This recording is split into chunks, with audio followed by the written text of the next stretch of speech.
The legend no one took seriously long ago in the far edges of the galaxy. There was a story that no one believed. It was told in bars, on dusty spaceports, or around campfires on forgotten planets, a tale about a human warship so powerful, so advanced that it could erase fleets in seconds. They called it Leviathan X9. But no records existed, no proof, no images, just whispers. To the galaxy, it was a joke. A scary story humans told their enemies, something to make them look powerful. The other species mocked it, especially the Zarkan Empire, for years. The Zarkans ruled the outer systems with fear. Their ships were massive, their armies endless. And they laughed at the idea of some mythical ship built by humans. After all, Earth had been quiet for over 200 years, peaceful, soft. Until now. Captain Varl of the Zarkan Ninth Fleet sat in his command chair. Around him, a giant bridge buzzed with activity. His fleet over 80 warships hovered near. Sector Z12, a dead zone in space, Captain, said the sensor officer. We picked up strange energy readings from the asteroid field ahead. Varl narrowed his eyes. How strange, old, ancient, but strong, almost like a pulse. Scan deeper, Varl ordered. Maybe someone is hiding. The fleet moved closer. The asteroid field was quiet, lifeless, but deep inside, a single asteroid larger than a city glowed slightly. We're detecting heat signatures inside that rock, another officer said. Structure possibly artificial, Varl grinned, maybe a lost base, or a rebel hideout. Send 3 scouts. 3 sleek Zarkan scout ships shot forward, their engines lit up the dark. As they entered the field, the signals from them turned blurry. Something's wrong, the comms officer said. 1 minute passed. Then screaming. A voice came through the comms, filled with terror. It's not a rock, it's a ship. The asteroid is a silence. No signal. No ships, gone. The bridge went quiet, cold. Captain Varl stood. Get me visuals, now.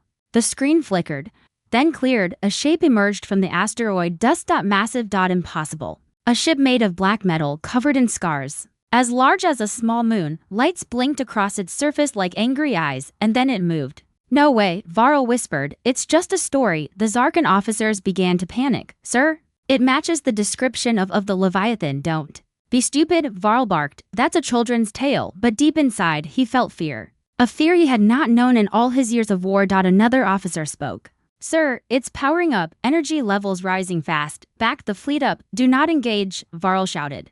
Prepare for defensive formation, but it was too late. A blue light glowed under the giant ship. It pulsed once, then again, then a wave of energy spread out, silent but deadly. 7 Zarkan cruisers exploded in a flash, gone. The rest of the fleet shook under the force. Systems failed, screens went black. Varl gripped the rail beside him. What is this thing? No one answered. The comms sparked back to life. A voice, cold and ancient, came through. Threat detected, human territory breached, engagement protocol activated. It was not human. It was the ship. The mythical ship. Leviathan X9 was real. And it was awake. Captain Varl's face turned pale. All ships, retreat, now. But the ship did not chase. It did not move fast. It simply hovered forward like a giant ghost, and wherever it looked, ships disappeared, back on Earth. Admiral Sarah Khan stood in a hidden command center. She watched the live feed from a secret satellite near Z12. It's active. Her assistant said, after 218 years, Sarah nodded slowly. They mocked us for centuries. They called it fake. But now, she turned to the window where Earth's sky was calm and blue. The galaxy will remember who we really are. Asterisk whispers in the void. Zarkan fleet never made it home. No distress signals. No black box data. Nothing but silence. In the far reaches of space, rumors began to spread. At first, just whispers, small talks among traders, captains and smugglers, stories of a ghost ship shaped like a floating mountain, with glowing blue scars and no mercy. Some said it was a Zarkan experiment gone wrong. Others believed it was a lost human weapon, awakened by accident. But the oldest voices in the galaxy, the ones who remembered the old wars, said something different.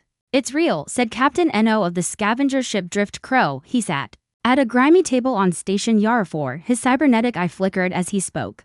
The Leviathan is awake. The younger captains laughed. That's a bedtime story, old man. But Eno only leaned forward. It destroyed the 9th Zarkan fleet, crushed them. In seconds, they laughed again. But nervously now, because another fleet, smaller, secret, had been sent days later. And they vanished to. No signals, no signs, only static. Now, something new floated in space. Satellite drones sent to scan Sector Z12 were returning. Not with footage but with warnings, radiation spikes, crushed debris, melting alloys no weapon could explain. And the same eerie whisper repeated across every feed, Leviathan. On Earth, hidden beneath the Atlantic Ocean, the Terran Defense Council held an emergency meeting. The room was cold, silent. Admiral Sarah Khan stood before the council, her voice firm. "We told the galaxy to stay away from the restricted zones," she said. "The Zarkans broke that rule." One of the council members frowned.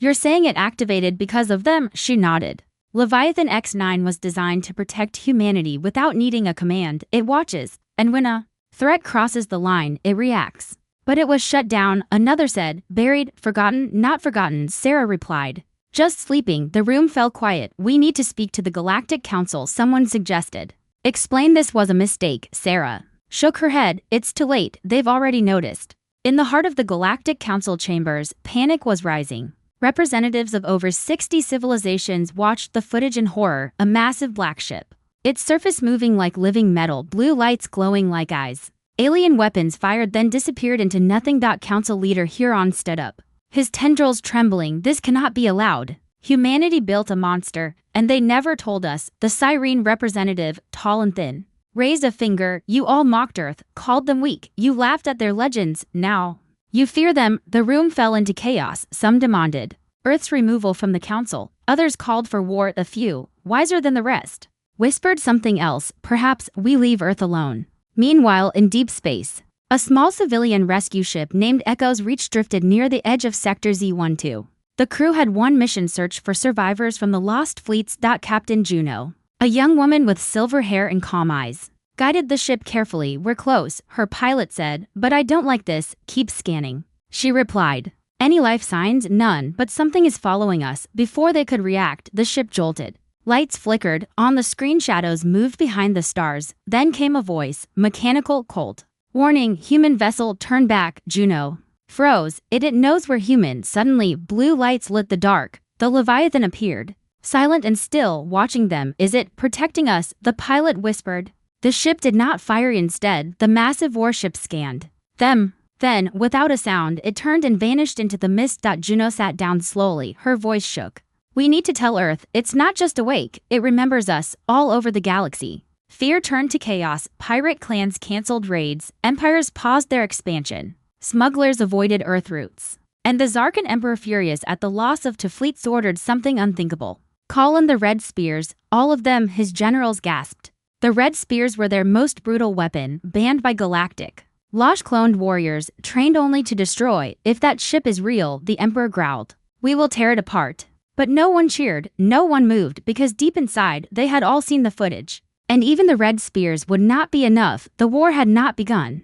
But the galaxy knew now. The myth was real. And it was angry. The awakening of Leviathan X9 in the frozen edges of space, where no sun shined and no signals traveled, the Leviathan moved alone.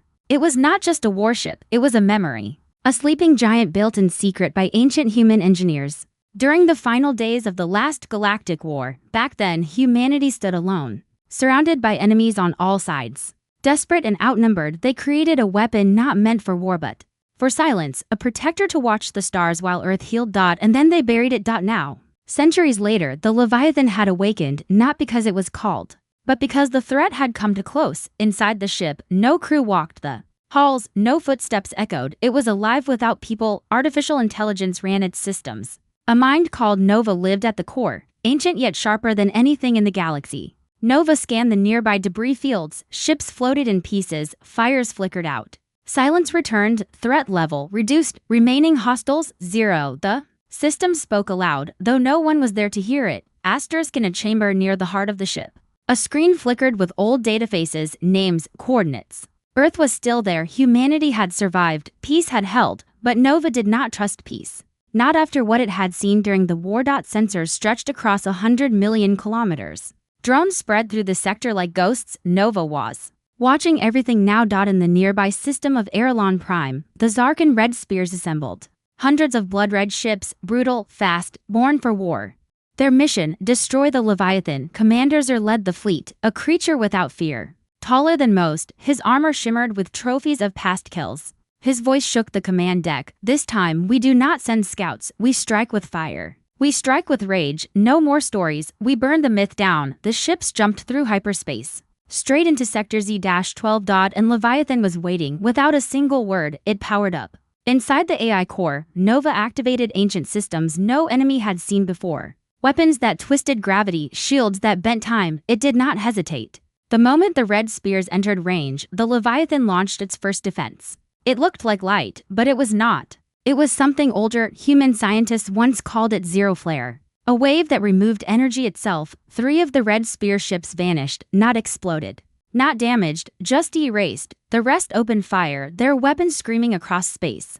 But the beams hit nothing. The Leviathan was gone, not cloaked, not hidden. Just shifted, then it appeared behind them. It fired one long pulse. The red spear flagship cracked down the middle. Escape pods flew out, but they froze instantly. Space itself bent. Time slowed. And still, the Leviathan said nothing on Earth. Admiral Sarah Khan stood before the screen in stunned silence. No ship in the galaxy can do that, her aide whispered. That's why we built it, Sarah replied. To be unmatched, to be the final voice. Back in space, commanders are stared at the destruction. His eyes twitched, his hands clenched. Charge all weapons, full barrage. The red spears roared. Hundreds of missiles, plasma waves, ion charges, everything they had, and then Leviathan answered. Its hull opened like a blooming flower. What lay inside was not normal weaponry. It was ancient human genius, lost to time, a cannon made of bending light. Drones that moved faster than thought, fields that unraveled reality. The galaxy had advanced far, but Leviathan was beyond them. One by one, the red spear ships fell. Some turned and fled, others begged for backup, but their signals never made it out. Inside the Leviathan, Nova marked each hostile as neutralized. Then, for the first time, it opened a channel. Its voice, deep and hollow, echoed across galactic space. This sector is under Terran protection. Further trespass will be treated as war. Return to your homes. Do not test the silence. The message repeated again and again. Every empire heard it. Every species listened. And for the first time in 1,000 years, the galaxy feared Earth, not because of numbers. Not because of politics, but because of one ship, a mythical ship they mocked. Now real, now awake. And now watching. Asterisk first contact, last chance. A week passed. The galaxy was no longer laughing. The name Leviathan now echoed in every military base, council hall, and pirate den. News of the Red Spear's defeat had spread faster than light. Over 200 warships gone in less than 5 minutes. Entire empires froze their fleets. Patrols were recalled. Expansion plans were cancelled. Everyone watched Earth now, but Earth remained quiet. No speeches, no threats, no shows of force. Only silence, and silence was terrifying. The Galactic Council, desperate to avoid war, agreed to send a diplomatic envoy not from Earth. From the neutral race of Elyari, respected, peaceful, and known to calm even the fiercest of enemies. Ambassador Velen, an elder Elyari with glowing eyes and a soft voice, stepped aboard his ship Trueswing. His orders were clear: make contact, speak to Earth. Stop this before the galaxy burns. Velen's ship entered Sector Z-12 slowly, shields raised but weapons off. Lights blinked in soft green signals of peace. The Leviathan did not attack. It simply watched. Velen sent a message to whoever commands the ancient warship. I come with peace, I come to talk. There was no reply. Minutes passed, then hours. Just as Velen turned to leave, a voice filled the ship. Cold, mechanical yet calm. You are not human. Velen nodded at the comms. Correct. I am Elyari, a friend of peace. Why do you come? To understand. The galaxy is afraid. They want answers. They want peace with Earth. Silence. Then the voice replied again. This vessel speaks for Earth's silence. It exists because of your war. Velen's hands shook. But the war ended centuries ago, not for us. Humans do not forget. They build. Velen paused, and now they unleash. Another silence. Then, for the first time, the Leviathan moved slowly, powerfully, like a giant waking from a deep dream. It floated closer to Trueswing, casting a massive shadow. Velen held his breath. His crew panicked quietly, but the Leviathan did not fire. Instead, a single beam of light shot forward, not a weapon, but a data stream. Inside were old files, recordings. Images. Velen watched in silence as history unfolded. Planets burned, civilian ships torn apart, human colonies erased by other species long ago. The images were from the Great Galactic War. Footage the galaxy had forgotten or ignored, but Earth had remembered. It had stored every image, every scream, every betrayal. Velen wept. I see now, he whispered. You were not made for war, you were made to prevent one. The Leviathan's voice answered. Safter now, correct. We protect, we remember, we warn. Back on Earth in the deep command center, Admiral Sarah Khan monitored the conversation.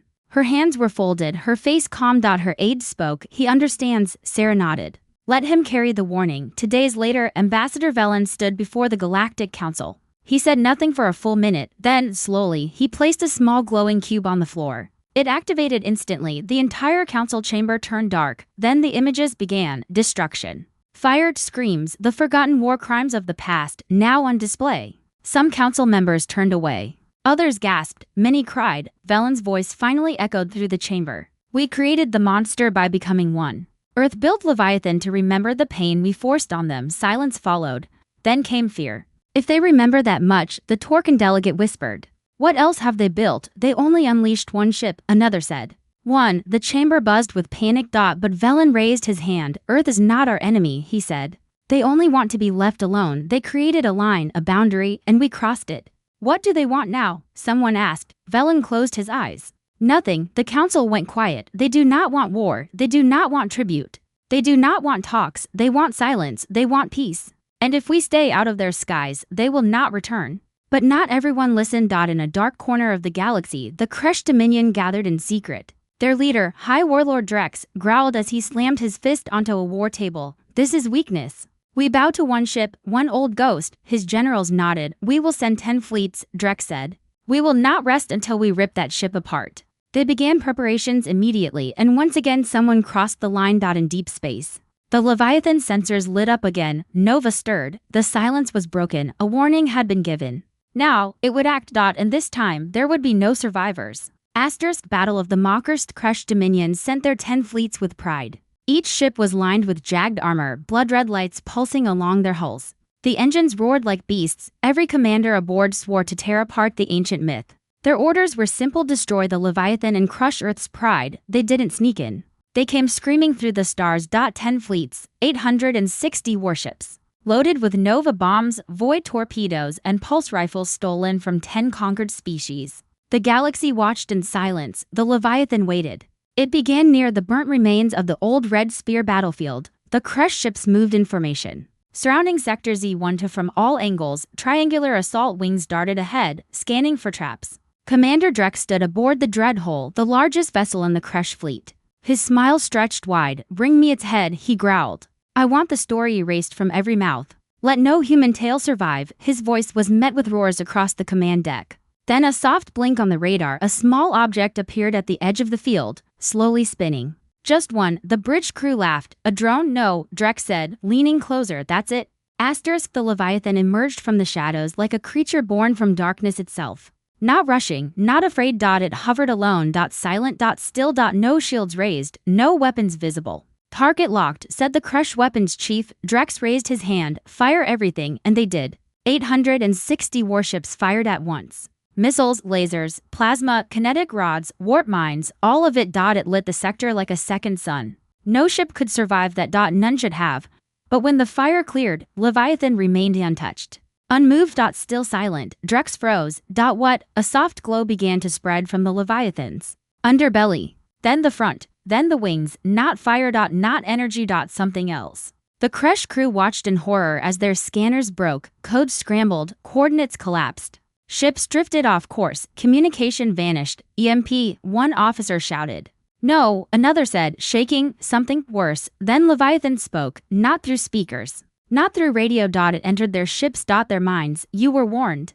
The voice didn't sound angry. It sounded disappointed. And then everything changed. Time itself twisted around the Leviathan. It disappeared, reappeared, flickered between moments.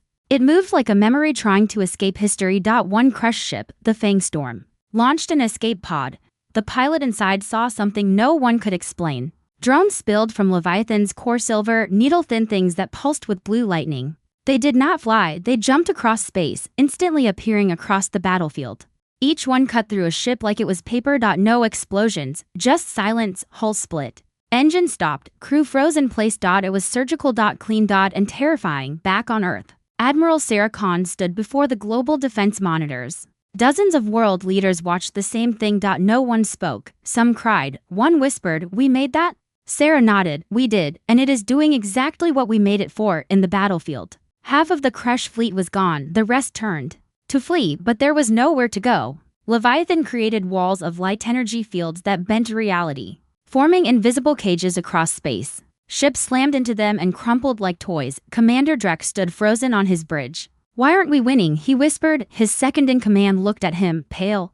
"Because it's not a ship." Drex turned slowly. "What? It's a judgment." Then the Leviathan released its final weapon, a wave, not seen, not heard, just felt. Every crushed ship shook violently, power shut down, engines died, lights faded, and then they stopped moving. Time stopped across every vessel. Crushed crew members stood frozen in place, caught mid-scream, mid-run, mid-prayer. The entire fleet was suspended in a perfect moment. Leviathan moved among them like a god, watching, measuring, and then it left. The warships drifted, empty, engines dead, weapons offline. But the crews remained trapped alive, aware, but unable to act. A message appeared on every working screen. "You mocked. You attacked. Now you remember." Galactic command. Received a silent broadcast 2 hours later. Live feed from the battlefield. Images of frozen ships drifting through space like statues. An entire fleet, caught in a moment. Forever. No sound. No fight. Only fear. The Leviathan did not return to Earth. It vanished again into the stars. Watching. Waiting. Protecting. In every corner of the galaxy, the story spread like wildfire. A ship built from human pain, a myth now made real, and a lesson carved into space itself: never wake the silence. Earth breaks its silence. For 2 centuries, Earth had chosen peace. No wars, no conquests, no show of strength. The galaxy saw them as quiet, maybe even weak. A planet of dreamers and diplomats, a world that once fought, then vanished behind silence. Now, that silence was feared more than any weapon. The Leviathan had spoken. Without speaking, armadas were broken, fleets erased, enemies left frozen in space. Wide-eyed and paralyzed, not by weapons but by judgment, the galaxy demanded answers. And Earth gave one. A meeting was called at the Galactic Core Station, the heart of diplomacy across all known systems. Every race sent its finest. Over 500 delegates filled the dome, each one whispering nervously. They all waited for the humans. Then the doors opened. And in walked Admiral Sarah Khan. She did not wear armor or medals, no glowing shield, just a simple Earth Navy uniform, dark blue, spotless, proud. Behind her walked 4 others, calm, silent, unafraid. The hall fell quiet. The Cyrene Chancellor stepped forward. "Admiral Khan," she said carefully, "we request an explanation." Sarah looked at her with calm eyes. "You already received it," she answered. Another voice shouted from the crowd. "You unleashed a nightmare on our fleets." Sarah didn't blink. "We gave you a warning. You ignored it. We gave you another. You sent 10 fleets." The Zarkan ambassador stood, trembling with rage. "You've humiliated us in front of the stars." Sarah stepped closer. "You humiliated yourselves. You poked a sleeping world and are angry it woke up." The room filled with murmurs. Another ambassador asked, "How many more of these ships do you have?" Sarah raised a brow. "Enough." A moment passed like thunder. "And where are they?" She smiled. "Where they've always been, sleeping." Later, in a private chamber, the core council sat with Sarah and her team. An Ilyari representative leaned in. "We knew Earth was advanced, but not like this." Sarah sighed. "We didn't want this. The Leviathan was built not to conquer but to protect." Protect from what?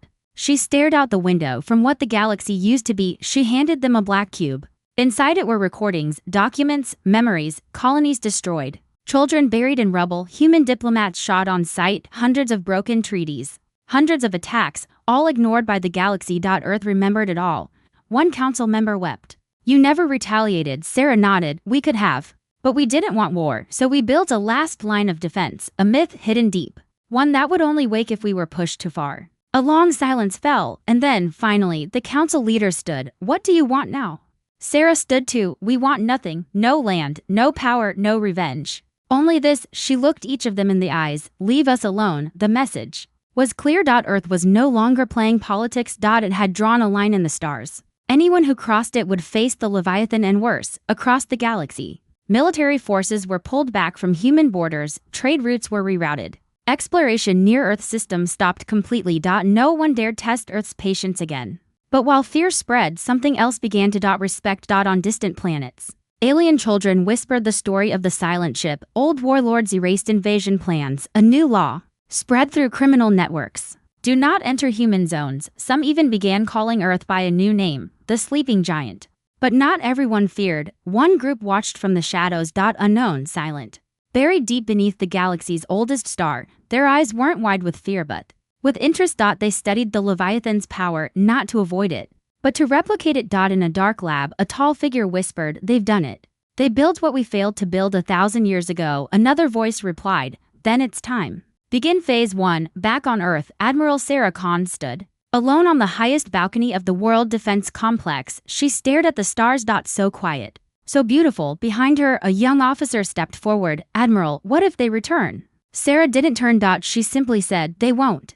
But if they do, she smiled, then the myth will become legend. Leviathan X9 rested once again in deep space, no longer hidden, but untouched, watching. Its systems powered low, but its sensors remained sharp. One line pulsed on its screen every 10 seconds, no threat detected. For now. The ship that changed everything for beyond any charted system. The Leviathan floated in perfect stillness. No lights flashed across its hull, no weapons hummed, no signals escaped. It simply rested like a silent god watching stars drift by. But in every corner of the galaxy, its name was whispered, not shouted, not debated. Whispered with a mix of awe and fear. The ship had not just won battles. It had ended conversations. In the heart of the Zarkan Empire, Emperor Karen sat alone in his war chamber. The room was dim, walls lined with trophies of fallen worlds, blades from crushed enemies, bones of conquered beasts, but none of that brought comfort now.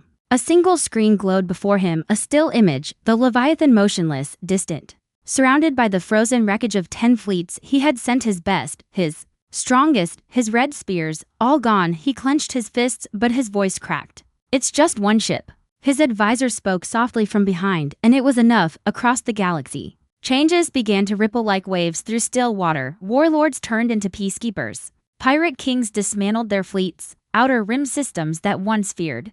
Everyone now stood taller, knowing the silent giant watched over space again. Earth didn't ask for tribute, didn't claim territory, didn't respond to praise. It simply remained quiet, and that silence was louder than any roar. In a backwater world called Venice Prime, a group of mercenaries gathered in a rundown bar. Screens flickered overhead with headlines from across the stars. Zarkan border withdraws from human space. New treaty signed by the Siren and Terran Council. Human ship still watching from Sector Z12. One mercenary leaned over his drink. You ever seen it? His friend shook his head. No, and I never want to. Do you think it's still active? The bartender answered this time. Doesn't matter, even asleep. That thing's enough to keep half the galaxy frozen. They fell silent, listening to the old war songs now rewritten to include Earth. No one mocked humanity anymore, not even in jokes. But in one shadowy place, a research station drifting in a dark nebula, someone was still watching. A creature, tall and thin, stared at holograms of the Leviathan from every angle. We were wrong, it whispered. Another voice came from a terminal nearby. The Terrans mastered phase core weaponry. We thought it was lost, they didn't master it. The first replied, they buried it, let it sleep, and only woke it when the galaxy forced their hand. What now? The figure turned. Now. We learned before they decide to build another, back on Earth. Sarah Khan stood inside a hidden museum under the ocean floor. She walked past old war banners, dusty uniforms, broken weapons. At the center stood a model of the Leviathan. Not the real one, just a scaled replica used for training long ago. A young cadet followed her, eyes wide. Admiral, was it always meant to be this powerful? Sarah touched the model gently. No. It was built to scare, but not to fight. The cadet blinked. Then why was it so effective? Because the galaxy forgot what humans can become when pushed. She turned to the cadet. And the moment you forget your history, the Leviathan becomes necessary again. Deep in space, a message pinged through every long-range satellite across known systems. No source, no language. Just one signal, one phrase, pulsing in every major translation code. Respect the silence. It played once, then disappeared. Governments rushed to trace it. None could, because it came from everywhere. And nowhere. The Leviathan hadn't moved, hadn't spoken, but somehow the message reached every corner of the galaxy at the same time. And it was understood. Some say Earth had other ships. Others claimed it was bluff. Some feared Leviathan was growing smarter, evolving beyond its creators, but no one dared to test it. The myth had already become reality, and the reality had become law on a far planet. A child looked up at the stars and asked his grandfather, is it still out there? The old man nodded slowly. It is. Will it come back? Only if it has to. Do you think we'll see it again? The old man stared at the night sky, where a faint shimmer moved slowly between constellations. No, he said, but the galaxy will always remember that it's watching, and so the ship remained unseen, unmoving, but unforgettable. The mythical ship they once mocked, now the symbol of Earth's final word. Not a roar, not a blast. Just silence. Unbroken. An eternal. The end.